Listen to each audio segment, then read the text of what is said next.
사사기 13장 15절부터 25절까지 우리 함께 읽겠습니다. 마노아가 여호와의 사자에게 말하되 구하옵나니 당신은 우리에게 머물러서 우리가 당신을 위하여 염소 새끼 하나를 준비하게 하소서 하니 여호와의 사자가 마노아에게 이르되 네가 비록 나를 머물게 하나 내가 네 음식을 먹지 아니하리라. 번제를 준비하려거든 마땅히 여호와께 드릴지니라 하니 이는 그가 여호와의 사자인 줄을 마노아가 알지 못함이었더라. 마노아가 또 여호와의 사자에게 말하되 당신의 이름이 무엇이니이까? 당신의 말씀이 이루어질 때에 우리가 당신을 존귀히 여기리이다 하니 여호와의 사자가 그에게 이르되 어찌하여 내 이름을 묻느냐? 내 이름은 기묘자라 하니라. 이에 마노아가 염소 새끼와 소제물을 가져다가 바위 위에서 여호와께 드리매 이적이 일어난지라. 마노아와 그의 아내가 본즉 불꽃이 제단에서부터 하늘로 올라가는 동시에 여호와의 사자가 제단 불꽃에 ip사에 올라간지라. 마노아와 그의 아내가 그것을 보고 그들의 얼굴을 땅에 대고 엎드리니라. 여호와의 사자가 마노아와 그의 아내에게 다시 나타나지 아니하니 마노아가 그제야 그가 여호와의 사자인 줄을 알고 그의 아내에게 이르되 우리가 하나님을 보았으니 반드시 죽으리로다 하니 그의 아내가 그에게 이르되 여호와께서 우리를 죽이려 하셨더라면 우리 손에서 번제와 소제를 받지 아니하셨을 것이요 이 모든 일을 보이지 아니하셨을 것이며 이제 이런 말씀도 우리에게 이르지 아니하셨으리이다 하였더라. 그 여인이 아들을 낳으며 그의 이름을 삼손이라 하니라. 그 아이가 자라매 여호와께서 그에게 복을 주시더니 소라와 에스다움 사이 마하네단에서 여호와의 영이 그를 움직이기 시작하였더라. 아멘. 오늘도 저와 여러분에게 하나님의 함께 하시는 충만하신 은혜가 임하기를 예수님의 이름으로 축복합니다. 오늘 우리가 읽은 이 말씀을 가지고 영의 눈을 열고 라는 제목으로 함께 말씀을 나누겠습니다. 이제 우리가 그 삼손이 이제 태어나는 과정을 오늘 본문에서 볼 수 있습니다. 사사기에서 그 사람들에게 아주 흥미로운 그런 이야기거리, 또 하나님이 이스라엘 구원했던 그 중심에 사사란 그 용사들이 있었고 그 중에 가장 대표적인 용사 가운데 한 명이 바로 삼손이죠. 그러나 어제도 말씀드렸다시피 이 삼손의 그 하나님 앞에 쓰임받는 행적들을 보면 그리 우리가 좀 본받을 만한 그런 부분들이 못 되는 것들이 많습니다. 그럼에도 불구하고 하나님의 은혜는 이스라엘을 향하여 또 삼손과 또 그 집안을 향하여서 지속되고 또 풍성하게 임하죠. 이게 우리가 신앙생활 할 때에 우리가 넘어져도 다시 일어날 수 있는 이유입니다. 하나님의 긍휼. 하나님께서 불쌍히 여기신다면 저나 여러분들이 현실에 처해져 있는 여러 가지 어떤 상황과 이런 것들 속에서도 얼마든지 그때 다시 일어날 수 있는 거예요. 하나님의 긍휼이 임하면. 그래서 하나님의 긍휼을 우리가 구해야 되고 하나님이 우리와 함께 하시는 증거들을 우리가 확인하고 또 깨닫는 것들이 너무도 중요합니다. 신앙생활에 있어서는.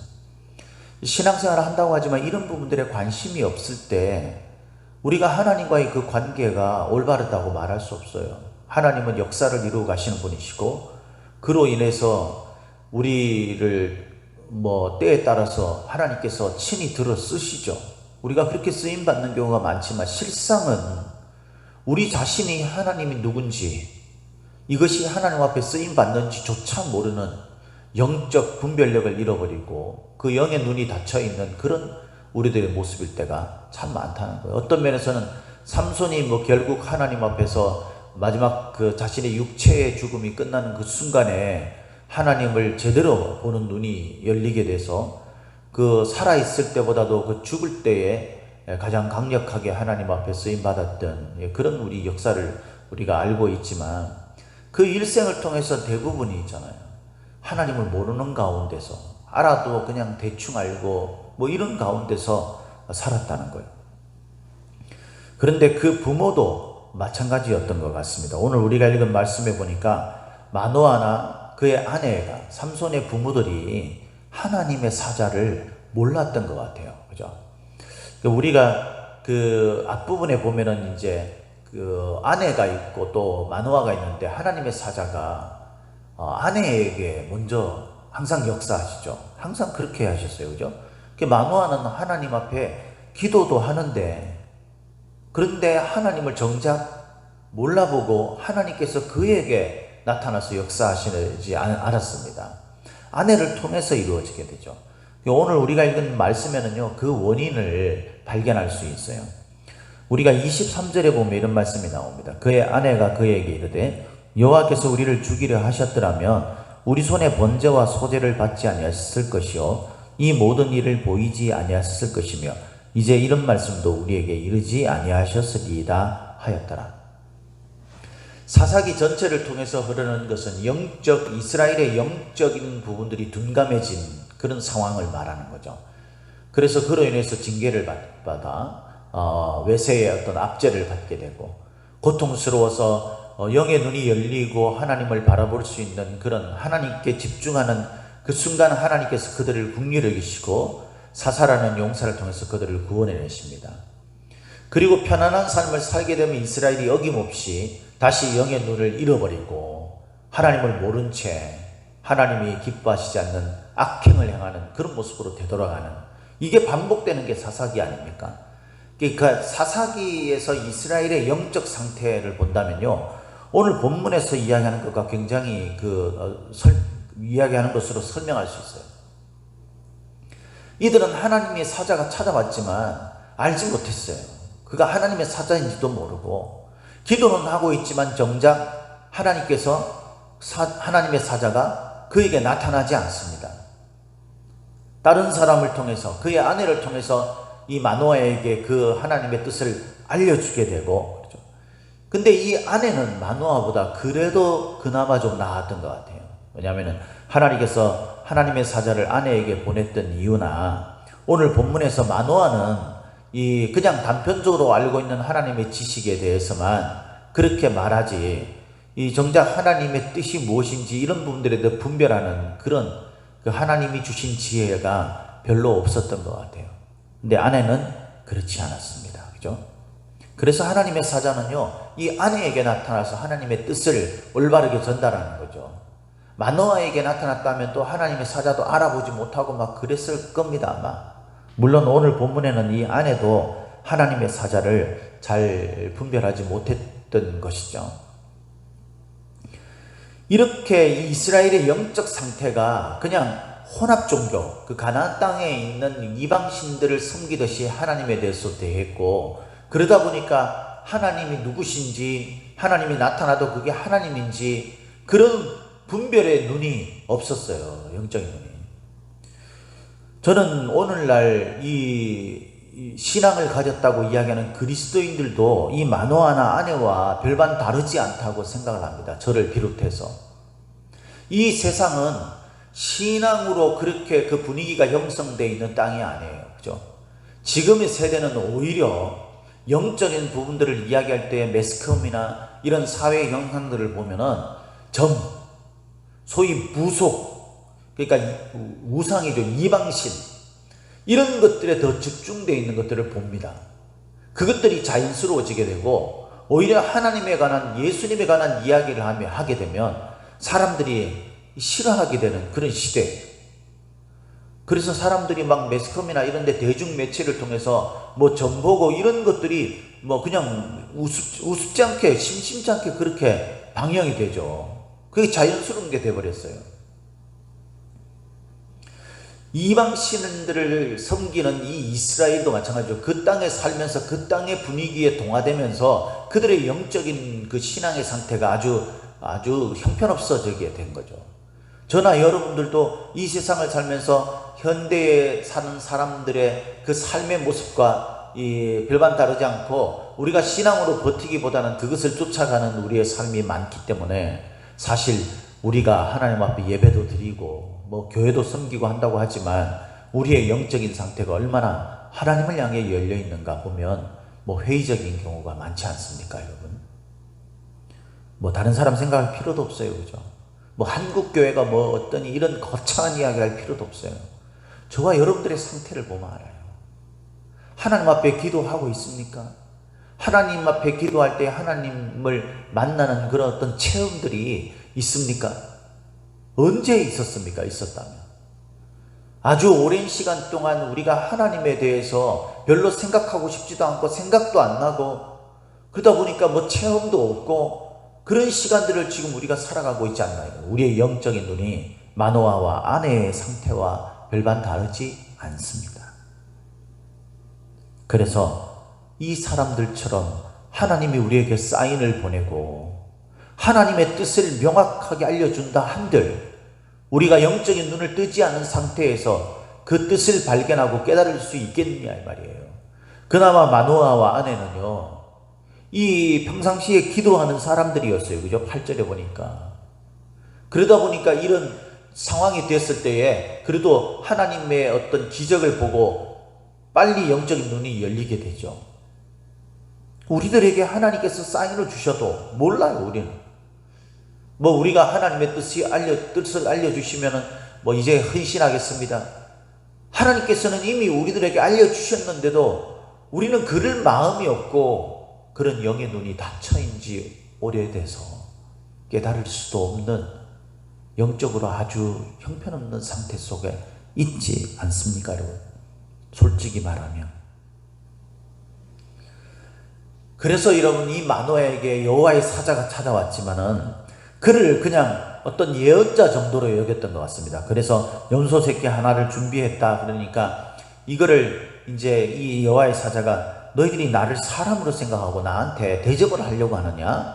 그렇게 이제 지적을 하죠. 그러면서 16절에 보니까 힌트를 줍니다. 그죠? 번제를 준비하려거든 마땅히 여호와께 드려라 라고 이야기합니다. 근데 이때까지도 몰랐어요. 그래서 이 예언자가 그런 말을 하니까 뭐 이방신에게도 그 제사를 드리기도 하고 하는데 뭐 하나님에게 제사를 드리는 것도 당연히 하기도 하겠죠. 그러니까 하나님 앞에 제사를 드립니다. 그래서 이 19절에 보니까 이렇게 되어 있죠. 이에 마노아가 염소 새끼와 소재물을 가져다가 바위 위에서 여호와께 드리며 이적이 일어난지라. 마노아와 그의 아내가 본즉 하나님께서 그에게 기적을 베풉니다. 이전에 마노아가 그 여호와의 사자에게 묻죠. 당신의 이름이 뭡니까? 이제 나 대접하려고 하는데 대접을 안 받으면서 하나님께 번제를 드리라 그렇게 이야기를 하니까 당신의 이름이 누굽니까? 유명한 뭐 선지자이십니까? 이런 생각으로 물었는지 모르겠지만 이름을 물었어요. 그랬더니 하나님께서 말씀합니다.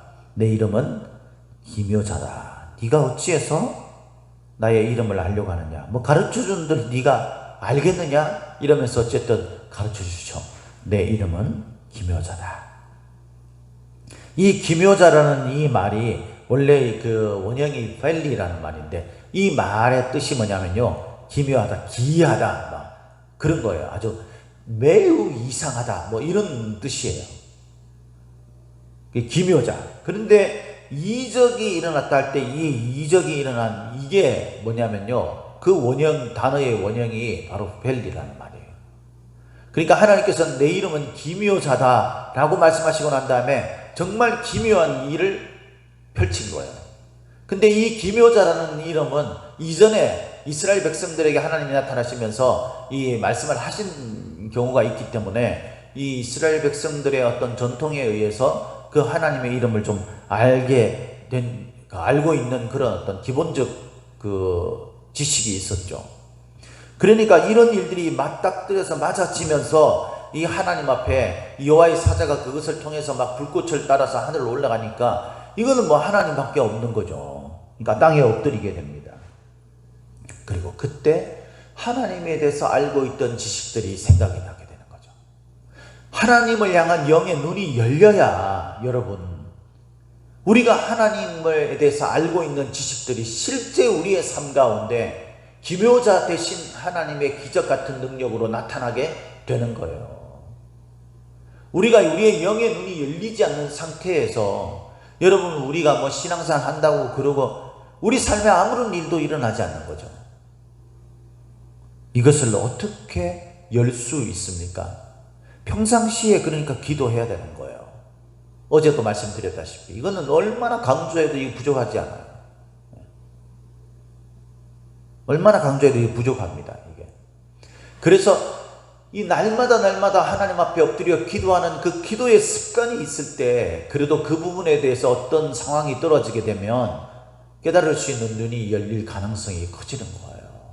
그러니까 여러분, 정말 평상시에 힘들어도요, 내 관심 없다고, 하고 싶지 않다고 나를 영적 상태에서 눈이 감겨있는 상태로 내버려 두지 마시고, 여러분이 힘들어도 어떤 사인이 오고 이럴 때에 교회에서 뭐 성경 읽기를 한다든가 뭐 기도한다든가 이런 어떤 그런 시간들을 가지라고 그렇게 교회에서 지침이 있을 때, 그때 여러분 힘들어도 그걸 순종하며 따라야 되는 거예요. 그래야 영의 눈이 열릴 가능성이 생기는 겁니다.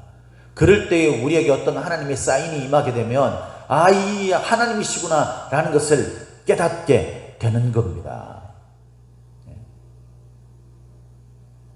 그래서 마노아가 그것을 알게 되죠. 하나님이시구나.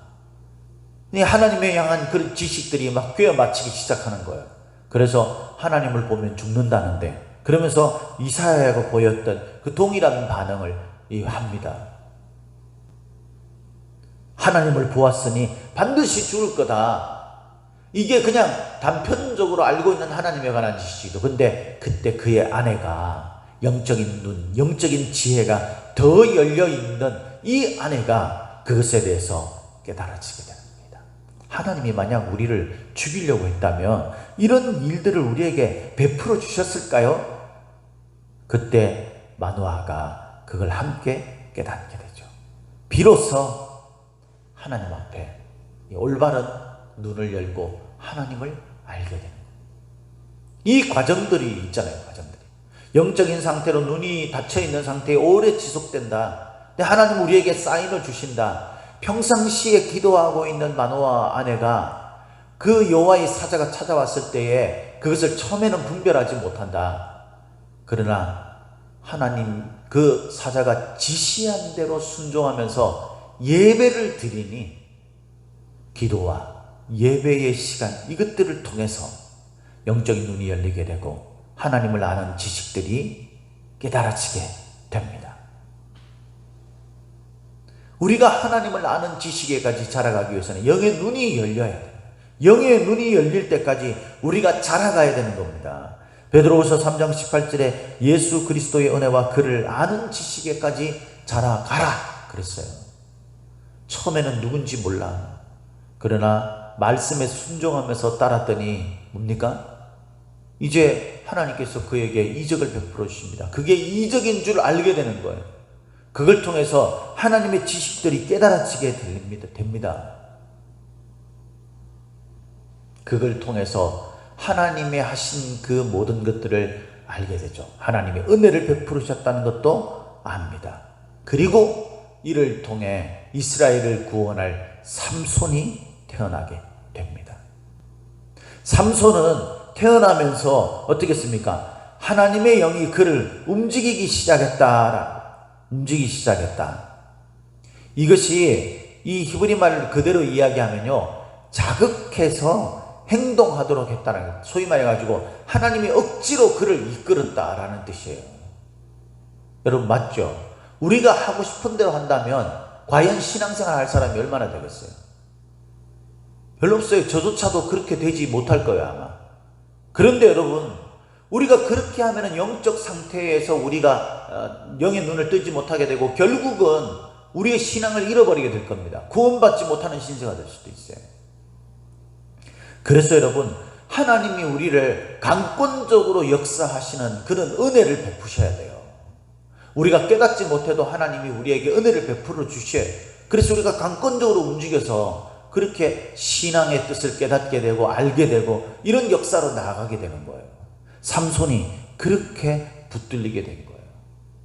이렇게 되기까지 어떤 과정을 거쳤습니까?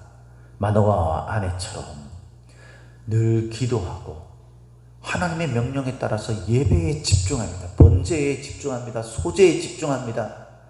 그때 하나님의 사자를 통해서 하나님이 사인을 주시고 기적을 베풀어 주시죠.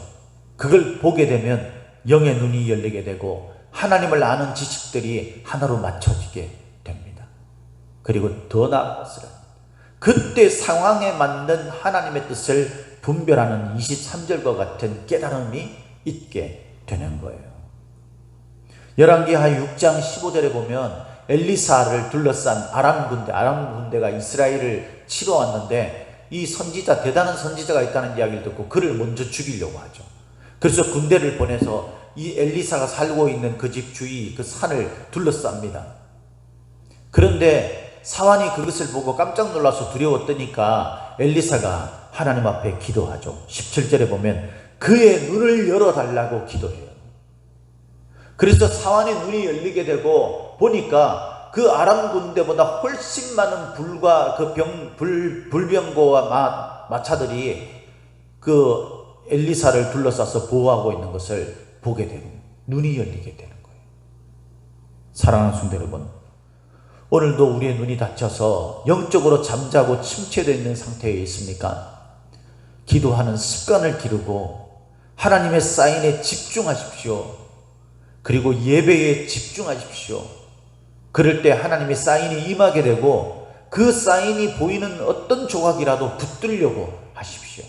그러면 하나님이 그때 상황에 맞는 지혜의 눈을 열어주셔서 우리의 영적인 눈이 열리게 되고 하나님의 강권적인 역사로 우리가 주님의 뜻에 따라 사는 삶, 진짜 신앙생활을 할 수 있게 됩니다.